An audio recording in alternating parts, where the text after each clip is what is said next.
Bonjour tout le monde, j'espère que tout le monde va bien, que vous gardez le moral, que vous trouvez un peu de temps pour vous organiser et pour bosser assez régulièrement. Alors pour aujourd'hui en SVT, on va continuer le thème 3.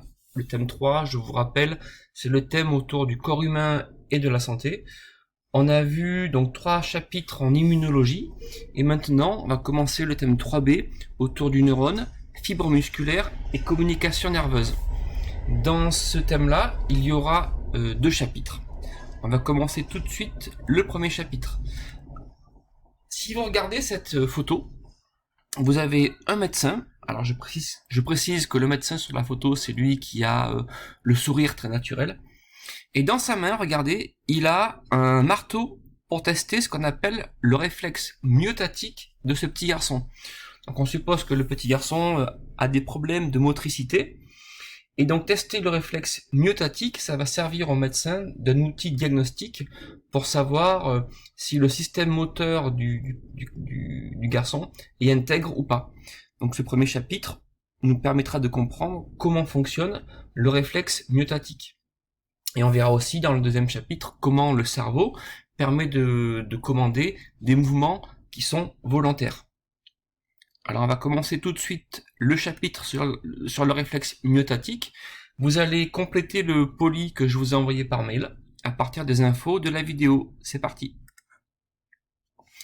Ici on voit un funambule qui se déplace sur une corde entre des tours et regardez un petit peu son corps. Il fait des mouvements de bascule pour récupérer son équilibre et lorsqu'il fait ces mouvements de bascule, il va en fait, sans le savoir, procéder à des mouvements réflexes, notamment des réflexes myotatiques. Donc nous, c'est vraiment l'objet de ce chapitre-là, de comprendre quelles sont les caractéristiques de ce réflexe myotatique. Un petit rappel du collège pour commencer.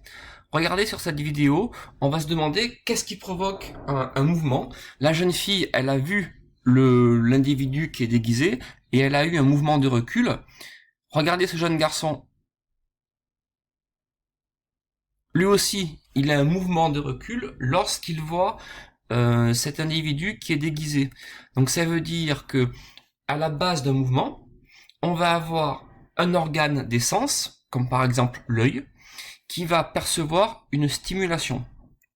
Dans le cas que l'on vient de voir, la stimulation, en fait, c'est la lumière qui se réfléchit sur l'individu déguisé et lumière qui va être captée par l'œil, soit de la jeune fille qui a fait le mouvement ensuite, soit du garçon.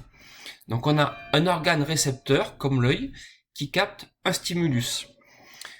Il y a un lien qui va être fait avec le ou les centres nerveux, qui sont le cerveau et la moelle épinière.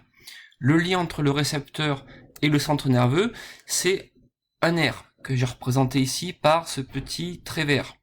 Un nerf sensitif, ou sensoriel, donc relie l'organe des sens au centre nerveux, sur lequel, sur ce nerf, va circuler des messages nerveux sensitifs ou sensoriels. Donc les messages nerveux sensitifs sont envoyés par l'organe des sens vers le centre nerveux lorsque l'organe des sens perçoit le stimulus. Lorsque ces messages nerveux arrivent au centre nerveux, eh bien ces centres nerveux vont réagir, ils vont envoyer une information aux muscles grâce à des nerfs qui relient les centres nerveux aux muscles, on parle de nerfs moteurs, et ils vont envoyer sur ces nerfs moteurs des messages nerveux moteurs, moteurs voulant dire qui permet la motricité. Les muscles qui reçoivent les messages nerveux moteurs réagissent en permettant le mouvement. Donc ce schéma nous montre que la commande du mouvement, elle est assurée par le système nerveux qui met en relation les organes des sens et les muscles.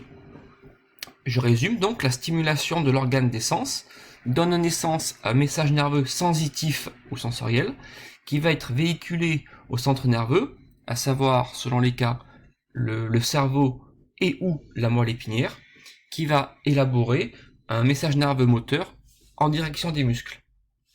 On dit que les muscles sont les effecteurs du mouvement, puisqu'ils effectuent la réponse. Et nous, on s'intéresse ici aux réflexes, qui sont des mouvements involontaires. On va donc commencer la page 2 du poly pour arriver à comprendre, à définir ce qu'est un réflexe myotatique. Pour cela, on va avoir 2 exemples différents de réflexes myotatiques ici en haut un réflexe myotatique que l'on qualifie de rotulien. Regardez la vidéo. Le médecin met un petit coup sur la rotule, en dessous de la rotule, et l'individu répond par un mouvement réflexe qui va être une extension de la jambe. C'est un réflexe rotulien. Deuxième exemple, regardez ici, le médecin va mettre un petit coup, tac, derrière le talon, au niveau du tendon d'Achille, et l'individu répond en étirant son pied. Hop, c'est ce qu'on appelle le réflexe myotatique achilléen. Si je résume, pour le réflexe myotatique rotulien, vous avez sur mon schéma la jambe en bas, la cuisse, l'individu réagit suite à une stimulation. Ici, la stimulation, elle est provoquée par le médecin. C'est un petit coup de tendon, un petit coup de marteau sur le tendon qui est au niveau de la rotule, et l'individu répond en étirant la jambe. On a donc eu un mouvement.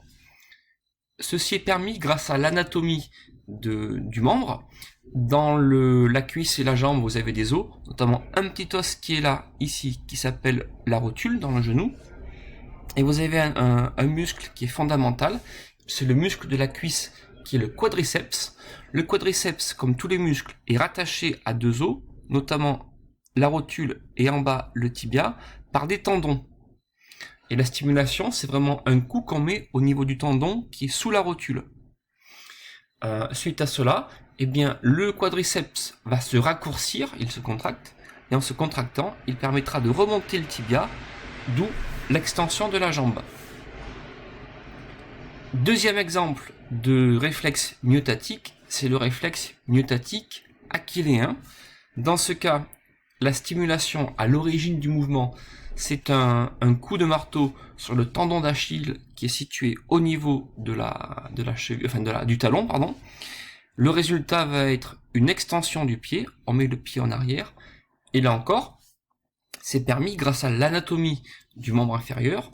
Vous avez ici les os, notamment j'ai mis ici un os dans le pied, les os de la jambe, le tibia et le péroné, et on va s'intéresser à un muscle qui est en arrière de la jambe, on l'appelle le soléaire, c'est l'un des muscles qui constituent le mollet.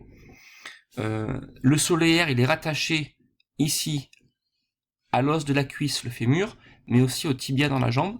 Il est rattaché aux os du pied, au niveau du tendon d'Achille. Le tendon d'Achille, il relie le soléaire au muscle du pied. Donc quand on met un coup sur le tendon d'Achille, eh bien le soléaire se contracte et va permettre d'étirer le pied. On dit que c'est le muscle extenseur du pied. Donc dans la page 2, on vous demande de faire deux petits croquis de réflexes myotatiques. Ce sont ces deux petits croquis que vous pouvez faire. Donc vous mettez en pause la vidéo, on fait ces petits schémas, et ensuite on va pouvoir définir correctement ce qu'est le réflexe myotatique.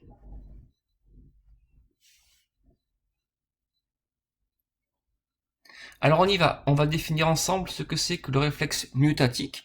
Vous l'avez compris, en fait, c'est une contraction d'un muscle qui fait suite à son propre étirement. Alors pourquoi est-ce que je parle d'étirement? Parce qu'en fait, quand on met un coup sur le tendon, on va étirer le muscle. Donc en fait, la stimulation, c'est l'étirement du muscle, et la conséquence en est sa contraction. Donc en résumé, le réflexe myotatique, c'est une contraction du muscle suite à son propre étirement. Il faut que vous connaissiez deux exemples de réflexes myotatiques. Donc premier exemple, le réflexe myotatique rotulien, dans lequel un coup sur le tendon rotulien va provoquer l'extension de la jambe, et dans ce cas, le muscle quadriceps qui est étiré par le coup va ensuite se contracter. On dit que le quadriceps est le muscle extenseur de la jambe. Deuxième exemple, le réflexe achilléen. Dans ce cas, le muscle du mollet va être le muscle extenseur du pied suite à l'étirement de ce muscle.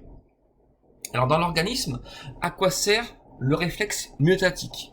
En fait, ce qu'il faut comprendre, et on l'a vu avec le funambule, c'est que rester debout, la posture dressée, c'est pas forcément une position d'équilibre physique qui est évidente. À cause de la gravité, à cause des micro-mouvements, on va avoir tendance à basculer régulièrement. Et en fait, pour compenser ça, il faut que certains muscles, notamment dans le dos et dans le cou, restent en permanence contractés. Et cette contraction permanente, elle est possible par de nombreux réflexes myotatiques qui se font donc en permanence, de manière involontaire. Lorsque vous êtes, vous, debout, la gravité va étirer les muscles, notamment du dos, et en permanence, ils vont se contracter, ce qui va permettre le maintien de la posture.